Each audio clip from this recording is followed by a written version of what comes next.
My name is Eli Vaughn. I'm 32 and I know exactly how much a future costs. 7 years. That's how long it took me to save for a home. Not a mansion. Not some picture-perfect Pinterest thing. Just a 2-bedroom house surrounded by pine, silence, and no one else's expectations. I don't drink lattes. I don't impulse buy. I don't treat myself. Because I was raised to believe that if I didn't hold myself up, no one would. And for the longest time I thought that was strength. Now I know it was survival. I grew up in a house where the sun always shined on someone else. My sister Ivy, golden child, prom queen, mother of 2, was the universe. Bright. Loud. Loved. I was the shadow. Quiet, useful, forgotten, until someone needed something done. A ride. A loan. A spreadsheet. And I did it. Every time. Without asking why. Because that's what family does, right?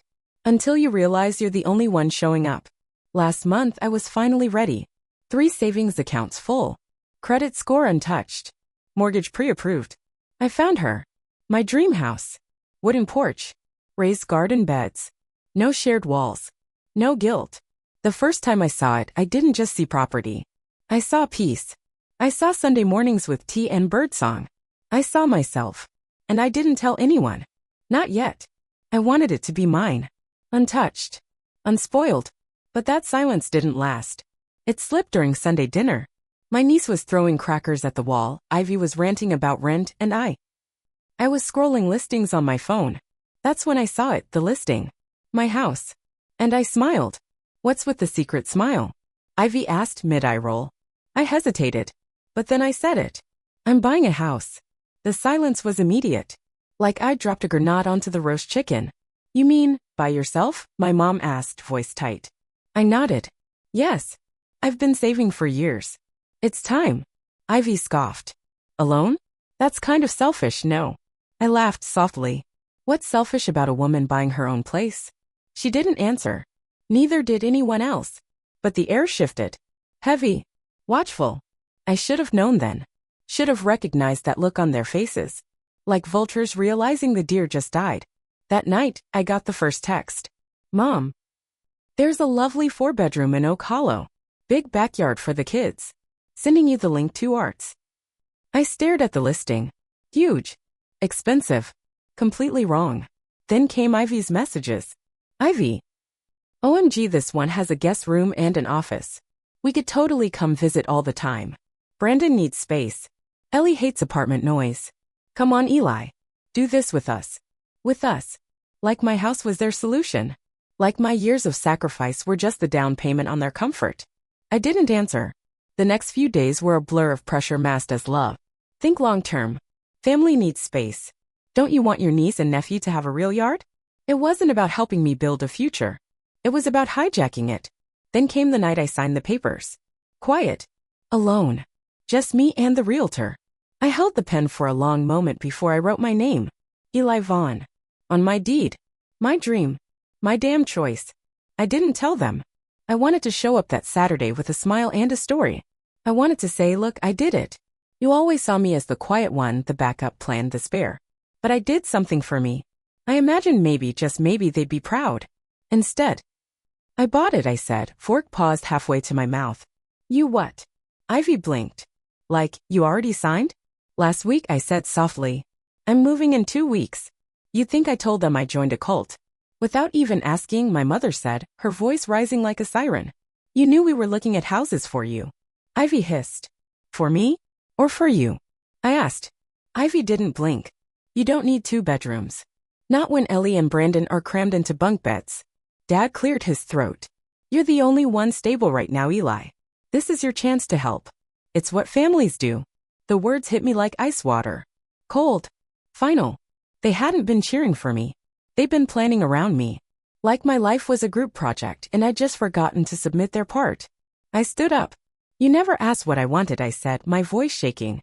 You just assumed I'd fold. Again. Like I always have. You're tearing this family apart over a house. Ivy yelled.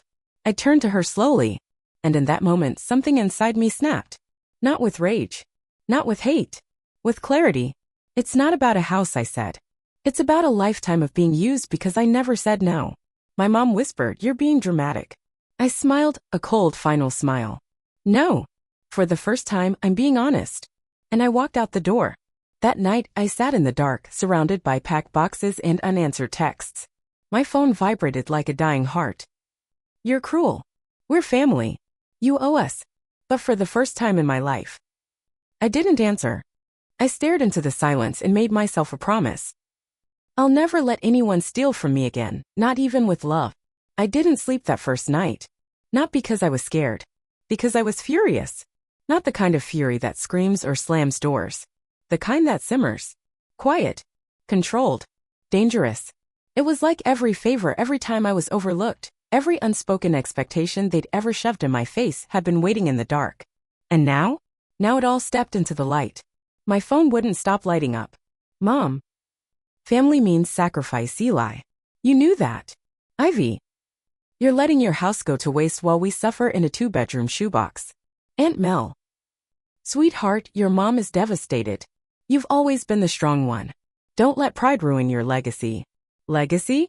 I hadn't inherited anything. I'd built it. Brick by quiet brick. Every skipped dinner. Every used car. Every dollar stashed while Ivy booked spa weekends. I wasn't their legacy. I was their insurance policy. Not anymore. I unplugged my phone. Set it in a drawer. I needed silence to think. To breathe. And more than anything to plan. Because walking away wasn't enough. They'd find a way back in. They always did. A guilt trip here, a sudden emergency there. Emotional blackmail dressed up in family dinners but what about the kids? I wasn't playing that game anymore. First step, vanish. I changed my number. Deleted social media. Told my manager I'd be offline for a few days. Then I made a list. Not of groceries. Not of weekend chores. A disconnection list. Cancel mail forwarding from the old address. Transfer utilities to new house. Hire a locksmith. Replace the locks every single one. Set up a P.O. box. Notify only 3 people of my new address. My lawyer, my moving company, and my best friend, Cass. No one else. The house was mine. But it didn't feel like home, not yet. Boxes towered in corners. My favorite mug still wrapped in newspaper. The garden was overgrown. The porch sagged slightly. It was a fixer-upper. But so was I. So I got to work. 1 hour a day. Then 2. Then 5. Dig. Patch. Paint. Repeat. Each nail I hammered was a boundary reforged. Each flower I planted was a truth reclaimed. I wasn't just rebuilding a space. I was building myself, unfiltered, unbothered, and unreachable. Then, the message came. No caller ID. No sender. Just 5 words in a blank email. We know where you are. I stared at the screen. No greeting. No signature. But I knew. I knew. My stomach clenched not in fear but in disgust. They couldn't let go. Not of me. Not of what they thought I owed them. I forwarded the message to Cass and my lawyer. Then I closed my laptop and went outside. It was raining. Light steady. The kind of rain that makes the world feel hushed. I sat on the porch, tea in hand, and watched the droplets gather on the rosemary I planted that morning. If they came, I wouldn't open the door. If they begged, I wouldn't flinch. This time, I had more than a backbone. I had resolve. A few days later, while I was trying to unclog the old kitchen sink, I heard someone knock. Not pounding. Not urgent. Just 3 soft knocks. I peeked through the window. Cass. Thank God. I opened the door and collapsed into her arms like I'd been holding my breath for days. She didn't say anything right away. Just hugged me tighter than anyone had in years. We sat in the kitchen, her with wine, me with mint tea, surrounded by unpacked boxes and paint fumes. So she said, finally, you burned it all down. I laughed, bitter and relieved. Yeah, guess I did. She nodded. About time. That's why I trusted her. She didn't try to fix me. She saw me and let me stay broken until I was ready to rebuild. The next morning, Cass left a sticky note on the fridge before heading out. Let them miss the version of you they could control. The new you? They don't even know her name. I kept that note. Still have it. Over the next week, I started to breathe again. I joined a local gardening club, anonymously of course. No last names. The first meeting was in a neighbor's backyard. Grace, a woman with silver-streaked hair and the kind of calm presence that makes you forget what anxiety tastes like. That's where I met him. Landon. Tall. Quiet. A landscape designer with sunburned hands and eyes that didn't pry. We talked about irrigation. Basil. The best way to keep rabbits away from lettuce. He didn't ask about family. Didn't ask what I was running from. Just said, need help with your trellis? I said yes. Not because I couldn't do it myself, but because, for once, help didn't feel like a trap. For the first time in weeks, I smiled without guilt. But that peace didn't last long. That night, after locking the garden gate, I found a letter in my mailbox. No stamp. No address. Just one line. Ellie misses you. My niece. The one person I'd almost let in. The one they'd use again like they always did. I stood in the driveway for a long time, letter in hand, heart pounding. They found me. And next time, they wouldn't send paper. They'd send people. It started with a knock. Not loud. Not rushed. Just steady. 3 beats. Like a warning wrapped in politeness. I was in the kitchen, unpacking the last of my grandmother's tea set. I hadn't touched it in years, not since my mom said it should be Ivy's one day, because she has kids and a real home. I held one porcelain cup in my hand when the knock came again. I knew. Before I even looked, before I even checked the peephole. I knew. I opened the door slowly. And there they were. Ivy. Ellie. Brandon. My niece held a crumpled paper flower in her small hand. Brandon hid behind her, peeking out with tired eyes. Ivy looked hollow. No makeup. Hair tied back. Eyes red like she hadn't slept in days. Hey, she said. Just that. I didn't say a word. I wasn't sure if you'd even open the door, Ivy added, voice hoarse. I told them, maybe she won't. I leaned against the door frame. Not inviting. Not aggressive. Just, done. You found me. Wasn't hard. Brandon recognized the mailbox in a photo Mom had. He said, that's Aunt Eli's flower fence. He remembered. Of course he did. I'd built that fence last spring. Let him paint it with bright streaks of color while Ivy scrolled on her phone. She always called it my little art babysitting thing. Ellie stepped forward, looking up at me. We didn't come to move in. Mommy just wanted to see your garden. I almost laughed. Not because it was funny, because it wasn't. It was manipulative, even if they didn't know it. But Ellie, she was 8. She didn't choose any of this. And Brandon was barely 5. They were pawns. And I was done playing games. I stepped aside. Stay by the porch, I said. The backyard's muddy. And I just planted. Ellie nodded. Brandon whispered, can we see the white flowers? I nodded once. Chrysanthemums. Careful with them. They walked off quietly, eyes wide like they'd entered another world. Ivy stayed behind. Still at the door. I watched her watching them. Then she looked at me. I didn't come to beg, she said. I just didn't know where else to go. I crossed my arms. You had options. You just didn't like any that didn't include me. That hit her. I saw it. We sat on the porch in silence, the wooden floor cool beneath us. They cut our hours at Nathan's job. Rent went up again. Kids are outgrowing the apartment.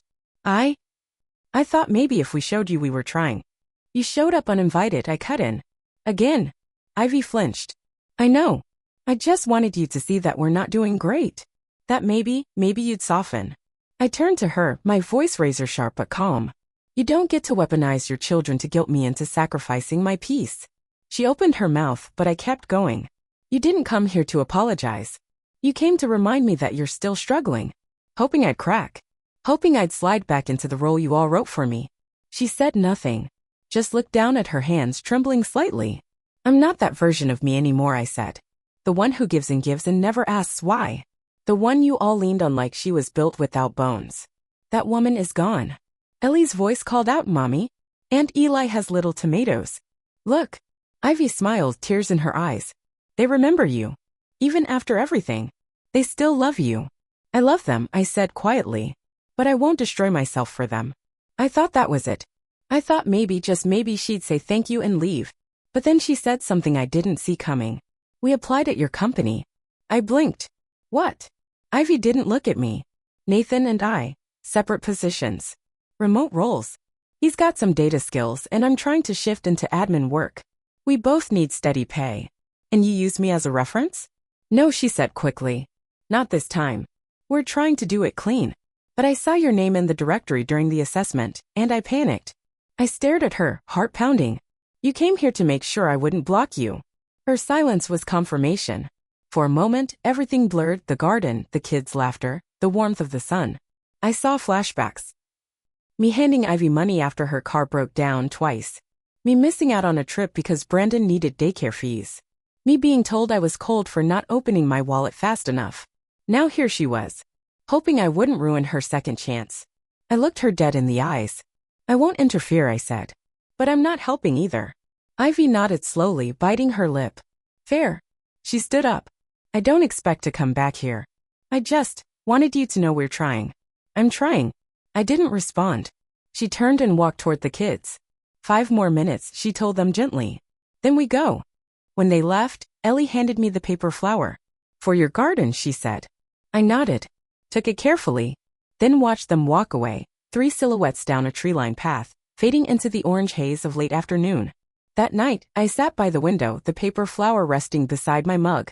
I should have felt peace. I should have felt victorious. But instead, I felt watched. Because deep down, I knew this wasn't the end. It was just the eye of the storm. There's a kind of calm that isn't peace, it's the stillness before something breaks. That was me in the weeks after they left. The garden flourished. Work bloomed. Landon stopped by with lavender starts and stories about soil. Cass visited with wine in that knowing silence only a true friend can hold. But beneath it all, I was waiting. Waiting for the next move. Waiting to see if Ivy really meant what she said. If she'd finally let me live a life that wasn't secretly hers too. It didn't take long. One Monday morning I got a call from HR. Hi, Eli. Quick heads up. We're reviewing 2 internal candidates for the remote training program. Ivy Marlowe and Nathan Fisk. They passed the preliminaries. I felt the name like a slap. Marlowe. Ivy kept her maiden name. Then HR added, almost offhandedly, your name was mentioned in Ivy's cover letter. Something about how she admired your work ethic. My stomach sank. No. No. I told her. No references. No interference. She hadn't just mentioned me. She'd used me. Again. I ended the call politely, but my hands were shaking. I opened her application from the shared HR portal. My role gave me access. There it was. In her words.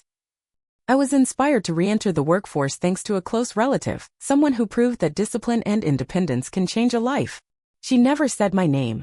But she didn't need to. I was the quiet soldier of the family. The fallback. The reference point. The example they never respected but always used. I clicked out of the file. Closed the laptop. My chest felt tight. Like someone had carved out my lungs and replaced them with obligation. I thought she understood. I thought she'd changed. But no. I was still the blueprint. Still the insurance plan. Still the unpaid foundation they built their lives on. That night, I walked into the backyard barefoot. The air was cool. My garden smelled like mint and wet earth. I stood under the stars and whispered. No more. I sent 2 emails the next morning. Short. Professional. Surgical. To HR. I have reason to believe that one of the candidates has used my professional name without consent. I'd prefer not to be connected to their application in any way. To Ivy. I asked for space. You used my name anyway. Consider this your last overstep. I turned off my phone after that. I couldn't handle the fallout yet.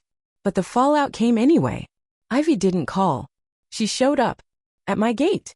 Alone. No kids. No backup. She looked different this time. Not desperate.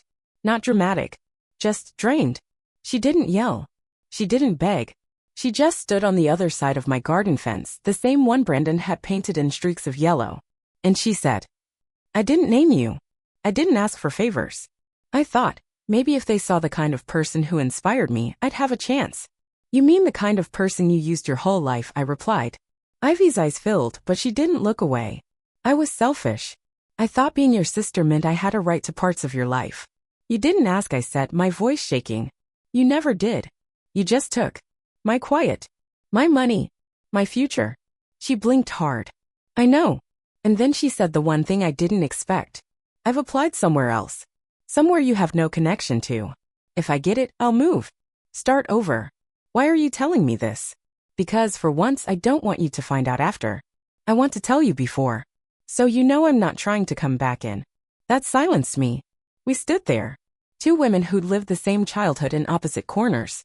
Me the planner, the provider, the invisible pillar. Her, the chosen one. Then the desperate one. Then this. I used to think you were cold, Ivy said, eyes red. But you were just tired. And we kept calling it strength. I said nothing.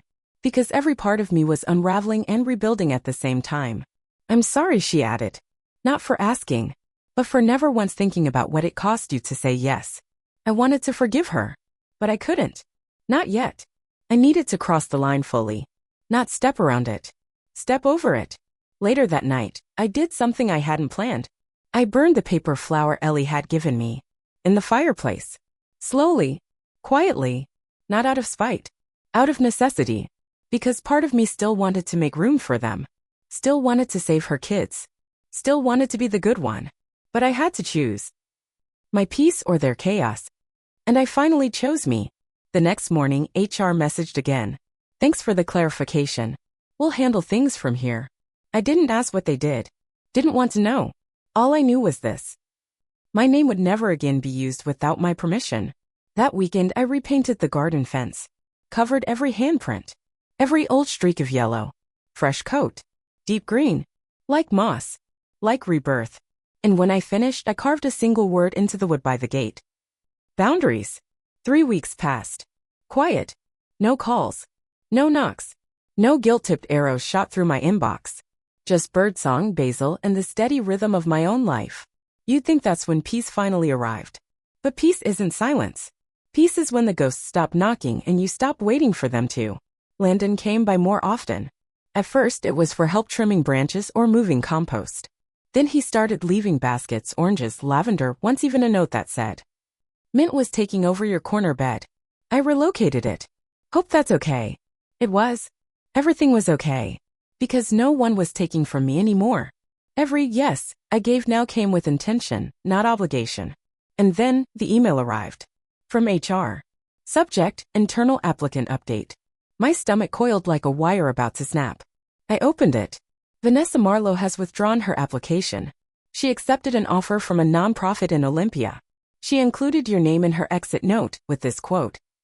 Everyone deserves a fresh start. But you have to take the first step on your own. It was a line from a blog I'd written 2 years ago. I stared at it for a long time. Because for the first time, she hadn't asked. She hadn't used. She just shown me she was doing the work without me as a crutch. The next day, a letter showed up in my mailbox. No name. No return address. But I knew the handwriting. Ellie. Aunt Eli. I helped Mommy write her resume. I think she's getting better. She still doesn't like ginger tea, but I'm teaching her. P.S. Did you plant more purple chrysanthemums? I saw some in the photo you posted on Cass's gardening blog. I like those the best. There was a flower sticker next to her name. I sat on the porch steps, note in hand, watching the wind move through the trees like breath through lungs. And I didn't cry. I didn't ache. I just softened. Not for them. For me. Because this wasn't about revenge anymore. Not really. It was about not needing revenge to feel whole. They had taken enough from me. I wouldn't give them my rage too. I started something new that fall. A mentorship group for women navigating family guilt and financial boundaries. I called it Reclaim. 12 women joined in the first month. Some were daughters like me. Others were mothers trying not to become their own parents. All of them were tired of being obligated into silence. And for once, my story wasn't just mine. It was a blueprint, the one I wrote. Then one November morning, I was walking back from the library book club when I spotted someone sitting by the town square fountain. Ivy. Wearing a gray coat, hands wrapped around a coffee. I froze. She looked up. Smiled just slightly. No drama. No performance. Just a nod. The kind that says, I see you. The kind that asks nothing in return. I nodded back. Then I kept walking. Weeks passed. Then one day, I found a new note clipped to my garden fence. Ellie again. Aunt Eli. We moved. The new place has a backyard. It's not as nice as yours. But Mommy said we're going to plant things. I picked out seeds. P.S. She still messes up the watering times, but we're working on it. And under the P.S. in scribbled crayon was a line that stopped me. Mommy says we knock now. We don't walk in anymore. I sat down on the porch, clutching that note like it was the final page of a book I never thought would be written. They'd learned. Maybe not all at once. But step by stubborn, painful step, they'd learned. I thought revenge would look like a courtroom. A bank account drained. A public shaming. But my revenge was quieter. It was a locked gate and a garden full of things no one else planted but me. It was a woman who once bent over backwards finally learning to stand with both feet firm on her own soil. It was saying, no, you don't get to rewrite me. That winter, Landon brought over a small rosemary wreath. No note. Just the gift. He placed it on the front door, turned to leave. I stopped him. Want to come in for tea? He smiled. Only if I'm invited. Always, I said. And this time I meant it. They say family is blood. But that's only half the truth. The rest? Family is whoever knows how to knock on and waits to be let in.